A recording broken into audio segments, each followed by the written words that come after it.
But that is Lido.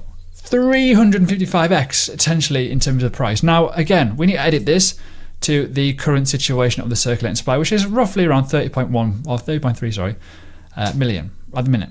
If I can move it, there we go. So it changes the goalpost a little bit. But the reality is here, that is still a massive gain in the market that could happen. Now, I'm not saying this is financial advice, but this is the sort of thing that you need to be looking for, something that's unearthed, something that has a decent team, developers, has a decent ecosystem, but also has an actual product. This has a physical product, which to some people, it's like, okay, cool. Now, you can go and you can swap over to Ethereum if you want to and start doing some Ethereum stuff. You can go on to, obviously, Moonbeam. You can go on to, obviously, A-Star. You can do this, but you can see it's not really taken off yet.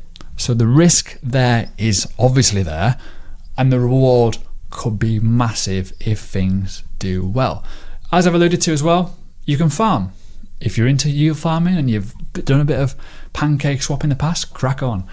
You got obviously swaps. You can swap over to different ecosystems, different coins very, very quickly. Obviously, it can only do what it supports. Cross-chain, yeah, that's kind of obvious. And your own wallet. You can have this as a wallet too, all in one place. I like it a lot. And that's just me just talking about it in obvious sense. Now, when we talk about risk reward, we talk about obviously buying into low cap coins, we talk about, certain things. You got to kind of keep your percentage levels low.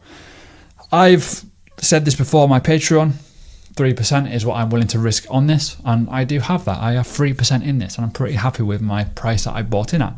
But for me, there's a long way to go in terms of the ecosystem of Polkadot itself, but also some of the parachains. Some of the parachains I think are very, very undervalued. They've got a decent use case. They've actually got an actual working product, but they've not really gone out there yet because they've been slaughtered with price due to their release. And I do think, as I've said this before, the fundamental methodology of the crowd loans doesn't work. And I think Polkadot 2.0 will massively, massively change that for me personally, how it will work. But going back to Lido, going back to the fact of how much of a pie bite do you think the likes of Bifrost and other ecosystems in liquid staking and across other ecosystems will take into this? For me, staking Ethereum isn't really that luxurious. It isn't.